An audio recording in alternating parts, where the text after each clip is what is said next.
Hello, Kira. How are you? Fine, thanks, Paul. How are you? Well, thanks. It's good to see you. It must be 12 months since you did our course.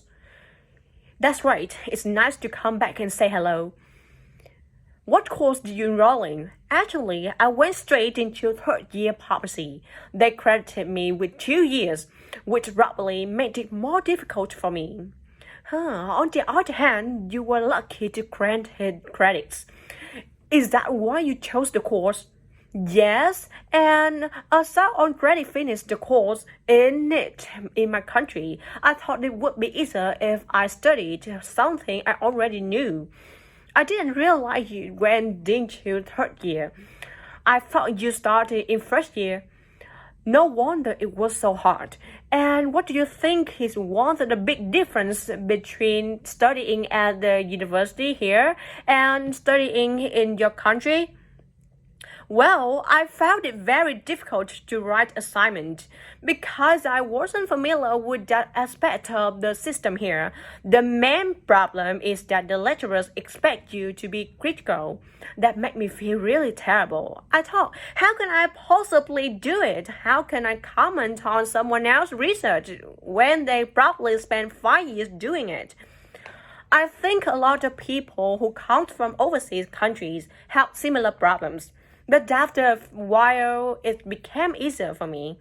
People expect you to have problems with the process of reading and writing, but in fact, it is more a question of altering your viewpoint towards academic study. How was the content of the lectures? Was it easy for you? I didn't really have many problems understanding lectures.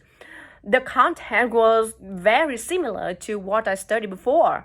And what about the lecturers themselves? Are they essentially the same as lecturers in your country?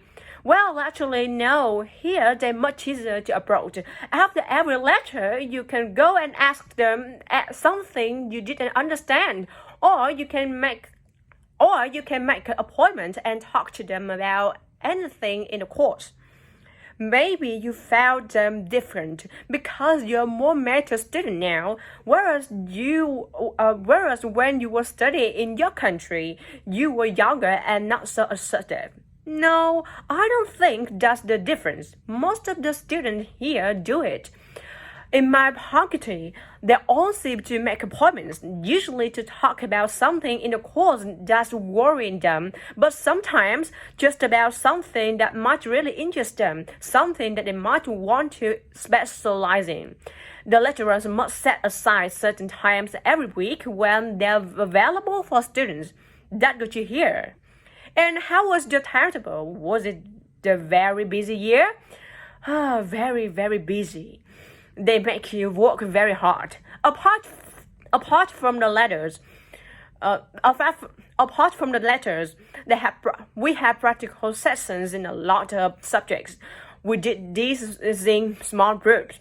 I had to go and work 4 hours every week in a community pharmacy.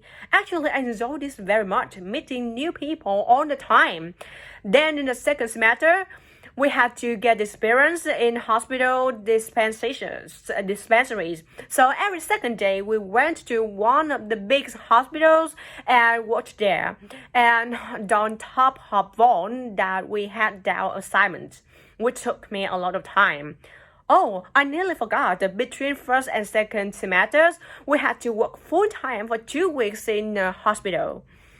That does sound a very heavy year. So are you pleased now that you did it? Do you feel some sense of achievement?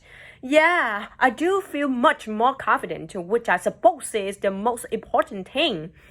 And have you got any recommendations for people who are studying from overseas? Well, I suppose they need very good English. It would be much better if they spend more time learning English before they enter the university, because you can be in big trouble if you don't understand what people are saying and you haven't got time to translate. Anything else? Well, as I said before, the biggest problem for me was the lack of familiarity with the education system here.